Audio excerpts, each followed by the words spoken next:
Oh my gosh, guys, this is the big one. Two worlds collide, Barrow and Crew. Let's go.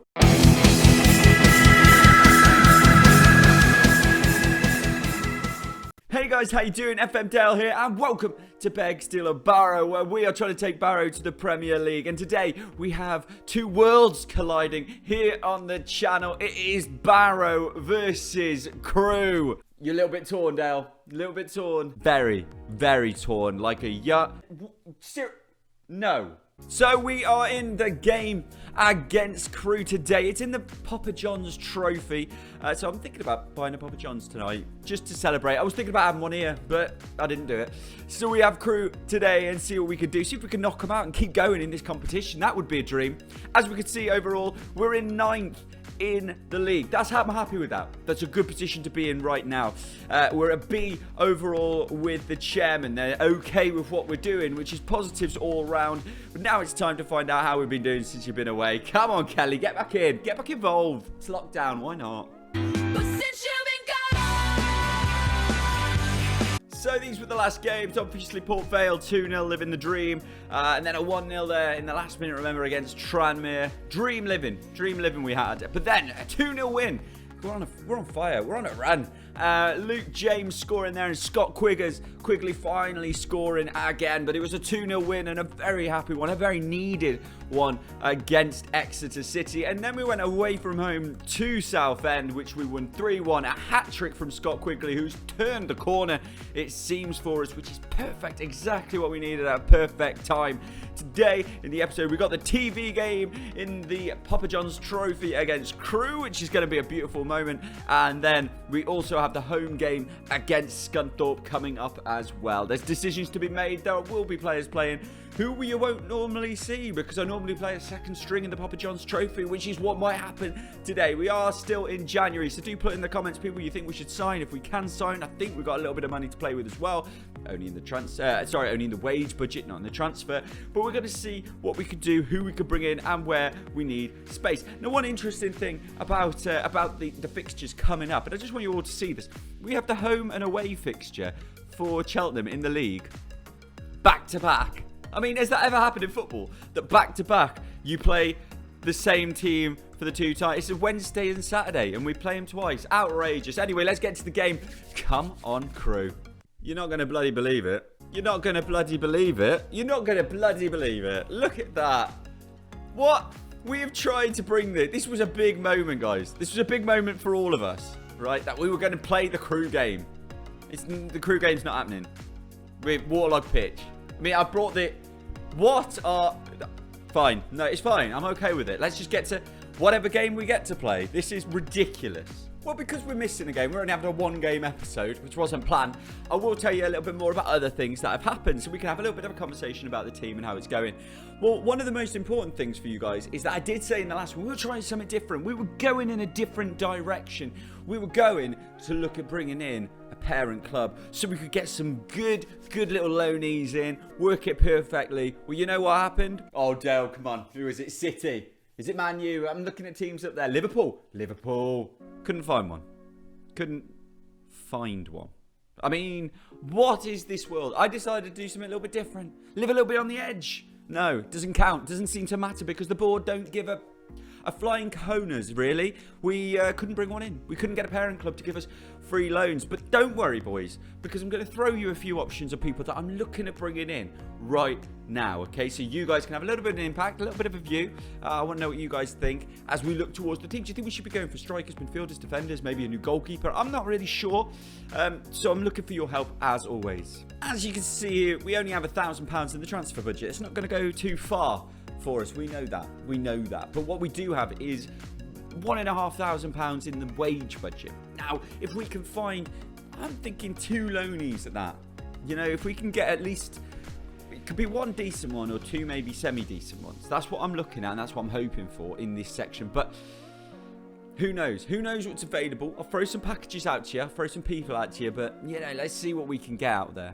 First one I want to throw out to you, we are scouting him at this point, so you can't see all of his details, but it's the one and only Taylor Perry. I think this boy at Wolves could be a great little player. I've seen him in a few previous episodes of Football Manager, episodes of games of Football Manager, and he's always done pretty well for me at little different clubs that I've played for. I think he might be able to come in and do pretty well. As you can see, game-wise, never played, so there is always the danger of what he can be, but he's central midfielder, which I think could be an area of which we could improve. We do have some nice little players. Beadling's in there, Biggins does a good job, Hardcastle does a great job, but sometimes you think maybe just that little bit more quality. So if any of you have played with Taylor Perry, let me know what you think of him. Another guy that I am looking at right now is Ben Knight, who plays on the right and in the centre attacking positions. Obviously, this does kind of mess a little bit maybe with Owen Dale. We'd probably have to put him on the other side. But when you look at this boy, you know, this is what we can see so far. His finishing's great. His first touch is outrageous. Determination's good. Stamina's decent. Acceleration's good, technique's very good. Like, for this level, I think this boy could be really, really good. Just depending on if we can bring him in. He's on a 5k loan wage anyway, which is going to be very, very difficult to bring in. We're going to have to offer him a lot lower than they probably will want. And he's also wanted by Cambridge and Mansfield. So he is looked at by this kind of area of teams. So we thought there is a chance if you played with Ben. Again, let me know.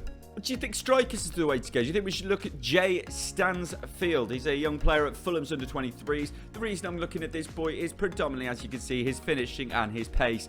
He's got great pace and good finishing, which is brilliant for a striker, especially one that we might bring off the bench. I think that's where I'll be looking at mainly for him in our squad for the next 6 months as someone to bring on if Quigley's not doing it. I know we do have Baker Richardson, but he's kind of falling out of favour with me, not because of his ability, but he likes to have a little bit of a chirps. He likes to have a chirps, and I'm not a big fan of that. So do we bring in another striker to back him up? Has anyone played with Jay Stansfield? As you can see, he's only 18 years old, but he has played a game in the Championship for Fulham. So, I mean, he's already had, it may have maybe a brief bit of football, but he's had it, so that's a positive. Who's on the loan list? I don't like to use this for just random picking of players, but I do like to see who's on the loans, and this boy is one that I love, and I would really love to bring him in to our team. So there is a massive possibility with this boy. Anyway, at 100% of his wages, he's only £650. We are scouting him now because I've just realised that I haven't always looked for him. I always look to sign him for any team that I am on this game, and so far never bought him. So that's how difficult he is to sign as a player. But let's see what they want for him on loan. They do want the 100%, but that is £650. He will play in the centre of the midfield. Is that an area we definitely need? I don't know, but we'll definitely look out for him. You know what? I might even see if I can trial him for a week just to get a better understanding of him as a player. So we'll see that as well. But yeah, if you like to go through these things with me, if this is a thing that you actually like or want to see, then feel free to let me know. This has only happened because of the Crew game being postponed due to the Waterlog pitch, so we're only going to see one game in this episode, and I didn't want to make it just a 2-minute episode, so I just wanted to let you in a little bit on what we've got and what we don't have, and things we need to look into. But Lewis Bate, for me, is the one that I'm properly thinking about. I'm really involved in Lewis Bate. I'd like to bring him in and see how he does. Him and Gribbs and Hardcastle, I think for me that works really, really well. But let me know what you guys think. Let's get to this Scunthorpe game. Well, he's rejected my trial offer, so that's not looking great for a signing him on loan situation. But we'll keep on it, boys. We'll keep on it. And you know what? We'll also look at freebies. We're not looking at freebies, which we definitely need to look at as well. All right, guys, we are here ready for the first and only game of this episode, sadly. But here we go. We're at the Progression Solicitors Stadium, and it's Barrow versus Scunthorpe, who are managed by Tony Dawes. Now, we have in goal Joel Dixon. Barrow will be playing on the right. We have Platt and Astley in the middle with Burns on the left-hand side. The two central midfielders for us are Biggins and Beadling, with Dale on the right-hand side. Hardcastle taking the attacking central spot with the one and only Josh Kay back for today's game, and he's normally brilliant in front of the cameras, brilliant in front of you guys. Hopefully he can keep that one going, and quickly have a hat-trick in the last game for him. Let's see if he can do the same again. You'll see on the bench we do have Callum Gribben. He's still not back to full fitness, so you will see him in today's game as he works his way back to full fitness and hopefully can be in the team for the next few games and getting him back going after his quite long spell out through injury. All right, let's get into the game. Oh, hold on, let's see. Is there anything worth looking at in the Scunthorpe team? The answer to that is no, so let's get into the game. Oh, and here we are, looking pretty, looking beautiful up here in Barrow as we get going. Kick off, and we're into the action, and it's Scunthorpe on it, and it's Brownie throwing it in to Hallam. Brown plays it long, not going to be good enough because Platt plays it back out to Barry. Nice play, drizzly day here in Barrow. Not the nicest of occasions as Barry runs down the right side, puts it in, an easy clearance as it's cleared back out to Biggins. So we control the ball and recycle it as Platt lurks left, plays nice long ball out to, I would say, a more dangerous side with Kay in recent weeks. But Dale has been tackled too easily. Biggins again. Biggins and Beedling at the moment, those central two. It's going to be very difficult for Gribbs to get back into the team as Beedling has to go. Oh, just wide. And we're back, and again, we're starting with Scunny as Taylor has it, plays it forward to Van Veen. Van Veen out to Clark. Clark's got way too much space. This is poor defending from us, but Platt does what he always does, plays strong in the centre, and Hardcastle can move it forward as a beautiful attacking playmaker that he is. Kay, he's on TV. You know something good's coming. Is he going to get the ball into Quiggs, who has not let us down recently? He's let us down there. Should do better. Should do better. We are back, and a lot of action at the start of this game as Barry has it on the right-hand side. Goes past his man, plays into Beedling, shoots from the outside. The area, what a goal from Tom Beedling. I've been saying Beedling and Biggins are the two this season absolutely storming the central midfield spot for Barrow, and he's done it again. And what a finish this one is. As the ball comes into him, you knew he was going to shoot. You knew he could score, especially from this position as it comes to him. Way too much space allotted to him from Scunthorpe, and a beautiful striker to the right-hand side of the goal. Back again in stats for this game, guys. We are so in control of it. It's unreal. We only got 72% possession as Kay has it. Plays it back to Beedling, and he plays it across to Kay. Scunthorpe have offered very little in this game as Hardcastle plays it through. Dale's got to finish. Dale! Come on, Dale! Dale scores, and we want some more. Barrow, what a finish. What a goal. This 6th of the season for Owen Dale as Kay pulls it inside to Hardcastle. What a spot. What a ball. And he pokes it past the keeper. 2-0. Half time here, and as I said, look at this possession. 74% possession compared to the 26 that Scunthorpe have had. They've had 3 shots, 1 on target. Their XG isn't great. 11 shots we've had, only 4 on target, but we're doing well, and we've got to keep this up in the second half. Kick off for the second half, and let's see if we can keep it up. Cal's on, everyone. Don't worry yourself. Callum Gribbin has made his entrance into the game. I'm making a change here, and I'm making it at the wrong time as they head it. Van Veen's just gone over. It's just gone over, but as you can probably see at the bottom, I'm bringing on Baker Richardson for Quiggers, who hasn't really played too well today, if I'm perfectly honest. Been a bit of a letdown, Quigley.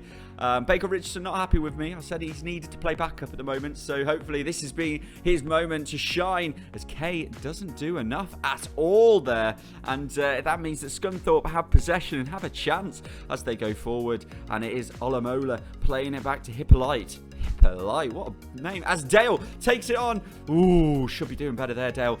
And good tackle from Gribbin. He's back and he's not scared about getting injured. He keeps going. Kay running down that left-hand side.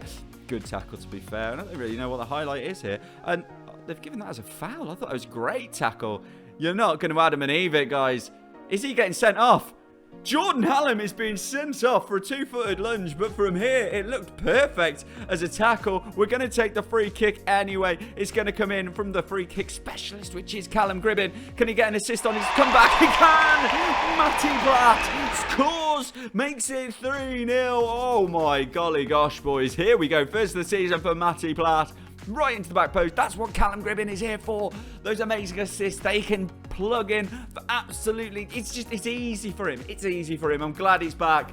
3-0. Never offside. What you chatting? And that's it, boys. That's it. A 3-0 win against Scunthorpe. You've got to love it. You've got to love it. You've got to love all these greens as well. Platt 8.3. Hardcastle 7.5. Dale 7.6. Beedling 7.6. Brilliant performances left, right, and centre from the squad. Really happy with that one. You've got to be happy too. Put a like, subscribe, do all the beautiful stuff because this, we could, come on Barrow. That's what I'm saying. Where does that leave us? Well, that leaves us in 9th position still. We're still in 9th. We've got a game in hand though on the teams around us. So we have that game against Cheltenham. That's why they are put together in that weird fashion because we did have one cancelled earlier in the season. We do have a bit of a background of postponements, and as you've seen today. But if we can win that game in hand, we jump into the playoffs. Now, let's not get excited. We're not at that level yet, I don't think. Maybe next year we'll properly look at promotion. But this year, I think we just need to stabilise and play well. What we've got to be happy with is our goal difference. It is plus 12, which is fantastic. Absolutely brilliant. We just need to keep it going. If we could beat Cheltenham and do those things, then who knows? Who knows? When are we coming back? Oh, the excitement. Looking at the schedule, that's a great run that we've been having of 5 wins in a row in the league. That is fun. If we can keep this going to the end of the thing, that'll be amazing. But next time, here we go. The next one, this is where we're at. The next one will be the game against Crew. It's lost its TV. How dare it lose its TV moment, but it's still a big one for us. We'll come back in February. We'll see the Crew game finally, and we'll also see a game at home against Cambridge. So hopefully back to 2 games on Wednesday. Thank you so much for all your support. Remember, get into the comments, like me, message, everything you can do. Let me know what you think we should do with the squad. Should we sign? Where do we need to sign? It's very difficult on the back of 5 wins. So, but, you know, always looking to improve, always looking to get better. Thank you so much, guys. And hey, we're going to get to the Premier League one day, whether we have to beg, steal, or Barrow. Cheers, guys. Toodle pip.